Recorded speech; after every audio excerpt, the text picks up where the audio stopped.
I'm Susan Yockey with VOA's Middle East Monitor. Coming up, the one-year anniversary of the start of Egypt's Arab Spring. Western powers criticize arms sales to Syria. We encourage all nations to join the widening effort to stop the flow of weapons to the Assad regime. Former U.S. officials assess prospects for Middle East peace. And controversy surrounds a documentary about Muslims in America. It's all ahead on The Voice of America.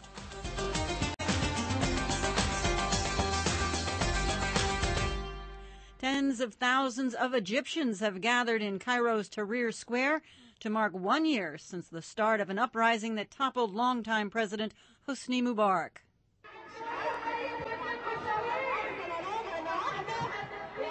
Waving Egyptian flags and holding signs scrawled with "Down with Military Rule," protesters like Wali Saad says the commemoration is not a celebration.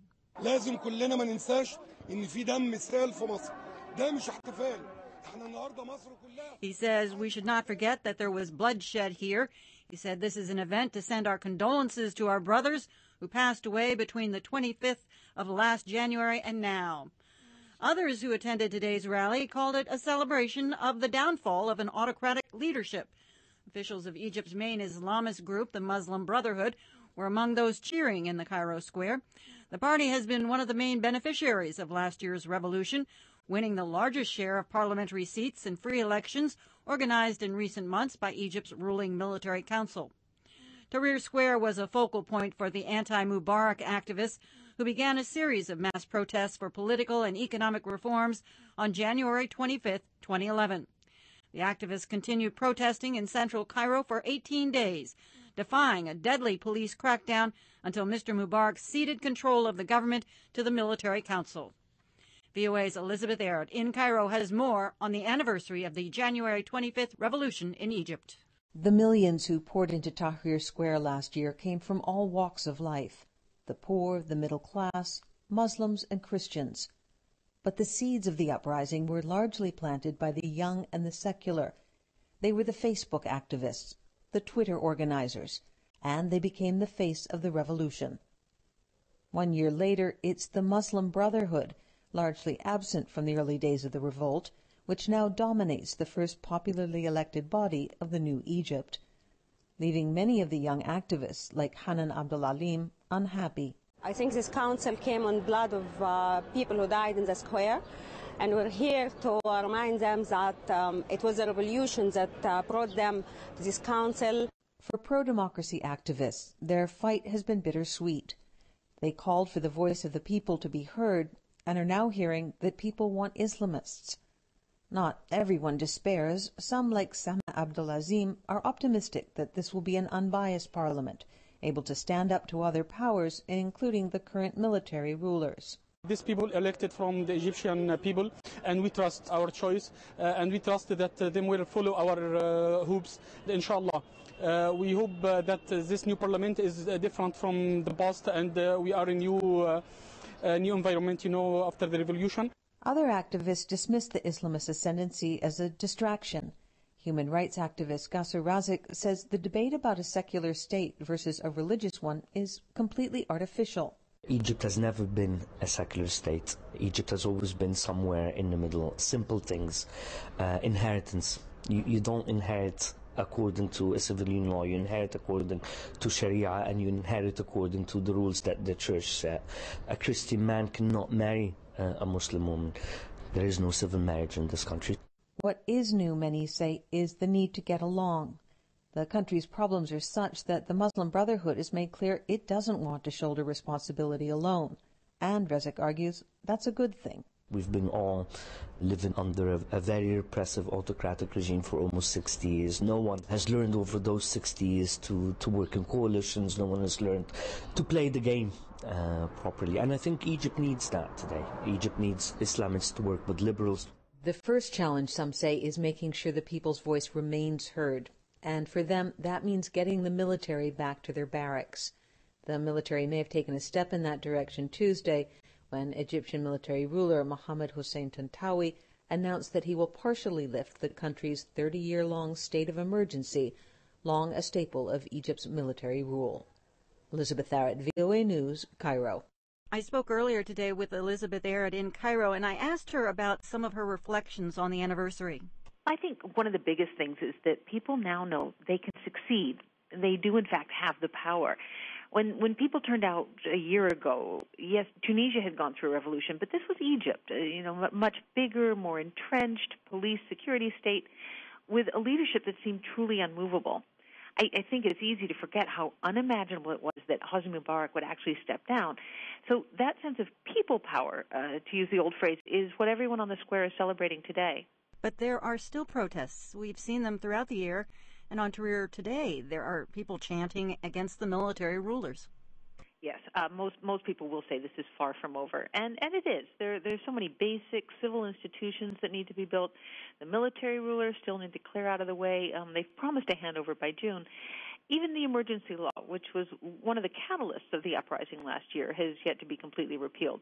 And another major complaint, the economy, it's still in the doldrums, has gotten worse. People haven't seen any real economic benefit from the revolt. So there's still a lot to be done. What are the positives this year has brought? Well, I think maybe the biggest thing is the elections. The uprising began just after parliamentary elections at the end of 2010. What some said were the most corrupt elections that Egypt had ever had, and the bar was set pretty high on that score. So in the last few months, seeing people go to the polls really confident for the first time in their lives that their voices would be heard was incredible to them. Again, the new parliament has its work cut out for itself, but we're beginning to see the makings of a real elected and, with any luck, responsive government. Well, thank you for your personal insights, Elizabeth. Thank you, Susan. That's VOA correspondent Elizabeth Errett speaking with us today from Cairo, Egypt. January 25, 2012 marks the one-year anniversary of the Egyptian revolution in Tahrir Square. The protests, which were televised to millions worldwide, were a seminal moment in the Arab Spring youth movement of 2011.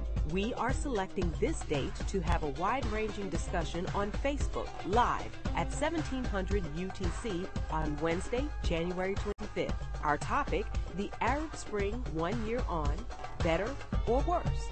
If you'd like to join us, visit facebook.com/Voice of America. Visit our event page and RSVP. See you on Facebook. U.S. President Barack Obama says he has no doubt Syria's government will soon find that the forces of change cannot be reversed.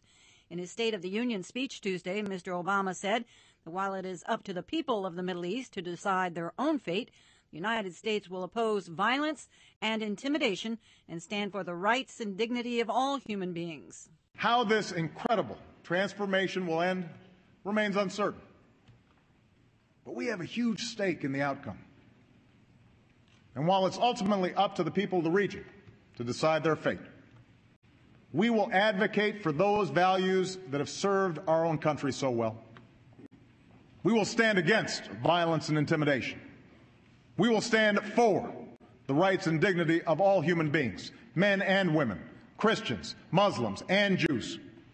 We will support policies that lead to strong and stable democracies and open markets, because tyranny is no match for liberty. Meanwhile, the United States, Britain, and France are condemning Russia's sale of weapons to Syria, saying it is contributing to violence in that country. From the United Nations, VOA's Margaret Bashir has details. Without naming Russia directly, but making it clear that it was the country they were speaking about, the three ambassadors separately criticized Moscow's arms deals with Damascus during a meeting about the wider Middle East in the United Nations Security Council. Russia has been in the news recently because a Russian ship carrying ammunition sailed to the Syrian port of Tartus, and most recently it was reported in Moscow that the government has signed a $500 million deal to sell Damascus 36 fighter jets. U.S. Ambassador Susan Rice said Washington is concerned by reports of shipments of arms and munitions to the government of Syrian President Bashar al-Assad. We call on supplier countries to voluntarily halt arms transfers to the regime, and we encourage all nations to join the widening effort to stop the flow of weapons to the Assad regime. Britain's UN ambassador Mark Lyle Grant said his government is concerned about weapons reaching Syria, both those sold or smuggled to the government or the opposition. Lyle Grant took issue with a recent interview Russia's ambassador gave to the BBC, in which he said that Moscow's continued sale of arms to Damascus had no effect on the situation at all. We fundamentally disagree. it is glaringly obvious that transferring weapons into a volatile and violent situation is irresponsible and will only fuel the bloodshed. France's envoy, Gérard Araud, was more direct, urging arms embargoes be imposed and mentioning the movement of weapons from Iran into Syria. He's heard here through a translator. It is unacceptable for countries, including within the Council, to continue to provide the means by which violence is committed against the Syrian people. Both the Russian and Chinese ambassadors were silent on the subject of Syria during their remarks. Western powers have suggested that Arab League Secretary General Nabil al-Arabi brief the Security Council on the League's monitoring mission, which has just finished a month-long visit to Syria that has been plagued with difficulties.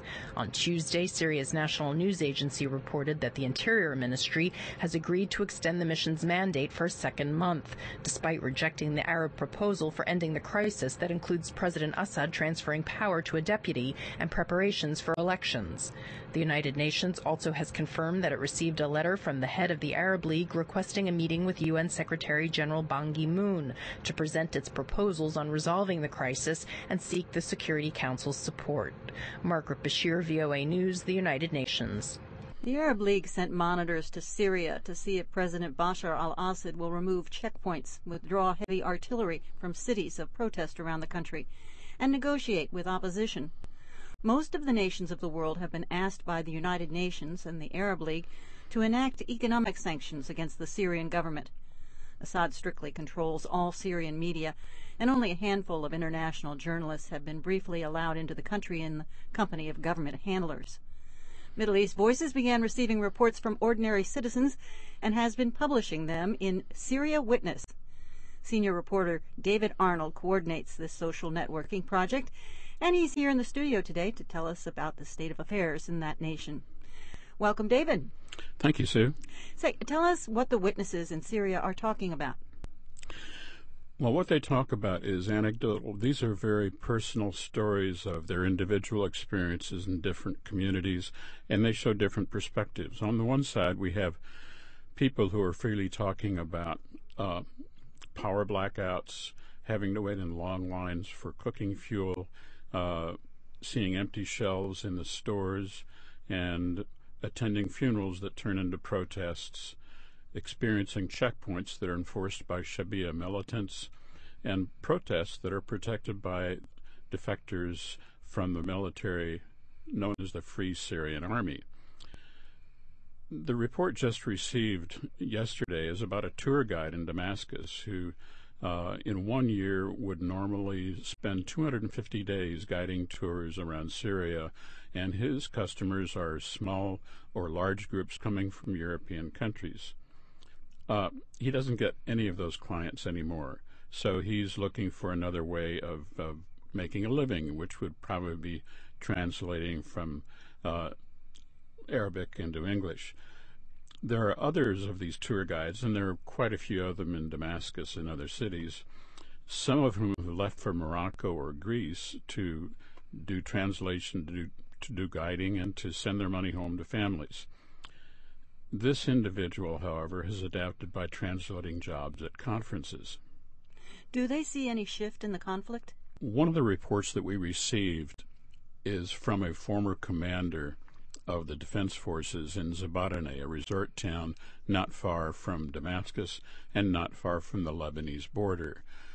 In this community, he defended the community against the government for many months. He is a retired government military officer, retired with the rank of colonel, went back into working with the Free Syrian Army to defend Zabatane. And he talked about some of the conditions there under which the government actually offered to negotiate a withdrawal.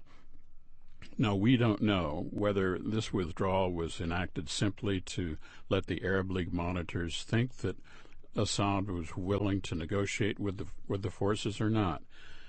What we do know is that in 1982, Assad's father shelled Hama, and the estimates of the dead there were between 7,000 to 10,000. Now, anything could happen in Zabatane, but this is an unusual community in which there is a withdrawal. We will have to wait and see in coming days whether there is any real shift in this conflict. Who are these witnesses? So far, most of them are opposition voices, though the tour guide sounds like he would just like the conflict to end so he could get on with his life. He wants to let his son graduate from technical school, and he wants that stream of European tourists to return to historic Syria so he can get back to work. We like to get all these perspectives, and we urge anyone who wants to tell their own story of coping with the multiple problems of Syria to send them to securesubmitmiddleeastvoices.com or Gmail directly to me at voadavid@gmail.com. For anyone who wants to maintain their privacy, we can chat on Gmail or Skype. Well, thank you, David, for stopping by and sharing that with us. Thank you, Sue. Let me remind our listeners one more time about those contacts. That's securesubmit@middleeastvoices.com or Gmail directly to David at voadavid@gmail.com. Are you following the uprisings in Syria, Egypt, and other Arab Spring countries? Want to contribute? Voice of America has launched a new social journalism website for the Arab Spring called Middle East Voices. Incubated by our thousands of fans on Facebook and Twitter and dedicated journalists at VOA, this site takes a new approach to covering the region through investigative journalism, publishing your viewpoints and harnessing social media to tell stories in a new, innovative way. Become a contributor at MiddleEastVoices.com. The United States and Jordan have recently pledged to cooperate in an effort to revive the Middle East peace process. In this report from Washington, VOA senior correspondent Andre Dineshra spoke with 3 former high-ranking government officials about the prospects for a Middle East peace. Negotiations for a lasting peace in the Middle East between Israel and the Palestinians have been stalled for more than a year. Like many diplomats, John Bolton, a former U.S. ambassador to the United Nations, takes a dim view of Mideast peace prospects. Well, I think it's in the ditch, and I don't know what's going to get it out anytime soon. The key issues facing both sides are the geographic outlines of a new Palestinian state, the status of Jerusalem, the return of Palestinian refugees, and the construction of new Jewish settlements in occupied territories. Peace talks ground to a halt in September 2010, when Israel resumed the construction of settlements after a moratorium expired. Palestinian officials say they will not resume talks until settlement building is stopped. Israel refuses to free settlements and is calling for talks without preconditions. Jordan's King Abdullah has hosted low-level discussions between Israelis and Palestinians in an effort to get full negotiations underway. Following a meeting where he briefed U.S. President Barack Obama on the meetings, the king said these talks are in the very early stages. But former Secretary of Defense William Cohen says time is running out for an agreement. I don't think time is on anyone's side on this. I think the Israelis need to have an agreement with the Palestinians. I think the Palestinians should do whatever they can to have a united front as such, and one that recognizes Israel's right to security. And I think that Israel has to recognize that the Palestinians have a right to sovereignty, dignity, economic opportunity. And those goals are not going to be diminished over time. They're going to increase in terms of the numbers of people and the demand to share in a future filled with prosperity. So at the moment, there doesn't seem to be any movement at all. Experts say one stumbling block to the peace process is the division in Palestinian leadership between the West Bank and the Gaza Strip. The West Bank is run by Mahmoud Abbas's Palestinian Authority, while the Gaza Strip is under the control of the militant organization Hamas, considered a terrorist group by the U.S. State Department. Former Ambassador Bolton says that Palestinian split makes it difficult for leadership to emerge. The biggest problem at this point is that there's not a sufficiently strong interlocutor on the Palestinian side who can make the very hard political decisions that they would have to make and then carry through on some of these difficult commitments. Israelis will have to do the same thing, but they've got a functioning government. The Palestinians, unfortunately, do not have that, and it doesn't seem to be a situation that's improving. Many experts, including former National Security Advisor General Brent Scowcroft, say Israel and the Palestinians cannot reach an agreement by themselves. It's been amply showed since 1948. The two sides are never going to be so evenly balanced that they can come to a solution by themselves. There are so many internal dissident movements inside both Israel and the Palestinian side that it will take a firm position by the United States and Europe to resolve it. A two-state solution is in the interest of both parties, but it's just too hard for them domestically to do by themselves. Bolton repeats a statement made by former Secretary of State James Baker, though, that peace depends on the participants. The United States can't want peace more than the parties themselves. Looking ahead, neither Scowcroft, Bolton, nor Cohen believes there will be any significant progress this year in the Middle East peace process because it is a presidential election year in the United States, and both sides want to see what Washington will have to offer next. Andre Dinesh, VOA News, Washington.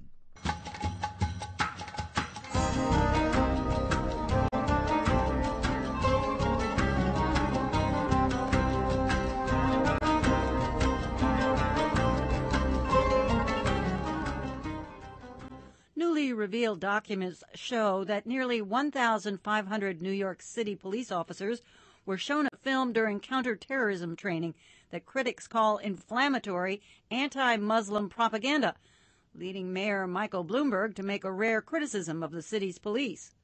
VOA's Carolyn Weaver reports.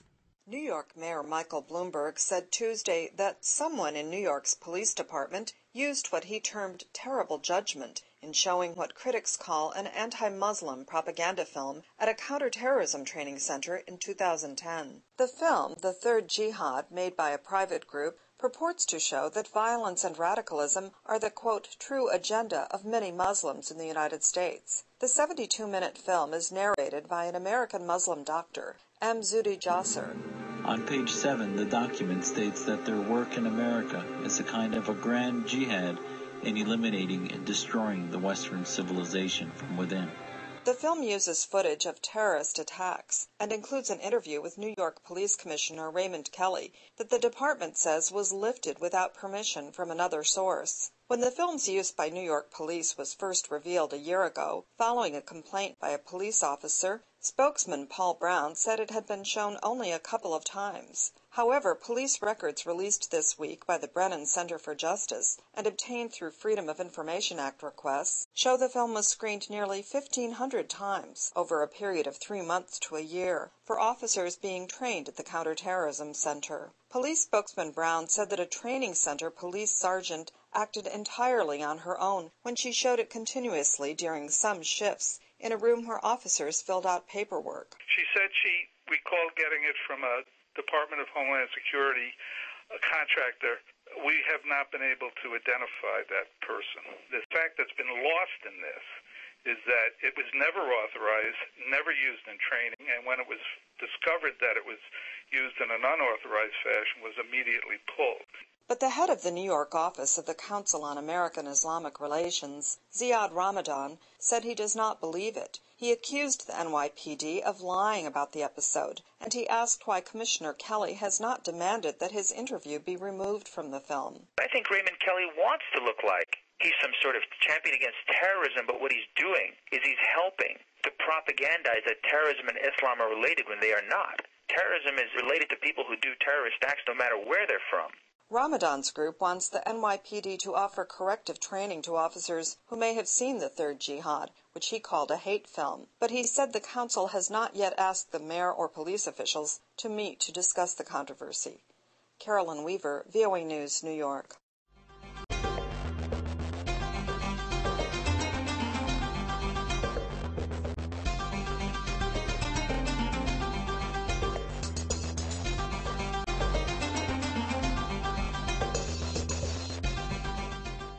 This has been VOA's Middle East Monitor. Join us Monday through Friday for news from the region and of interest to the region. Coming up on International Edition, 2 hostages held in Somalia are rescued by U.S. Special Operations troops. Thanks for tuning in to the Voice of America.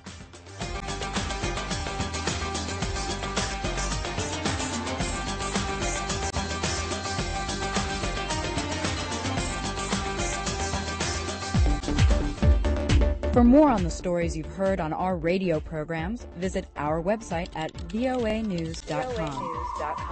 That's where you'll find in-depth reports, related stories, videos, and more from our team of correspondents.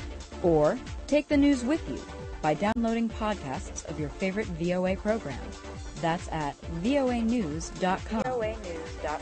Online news for a changing world.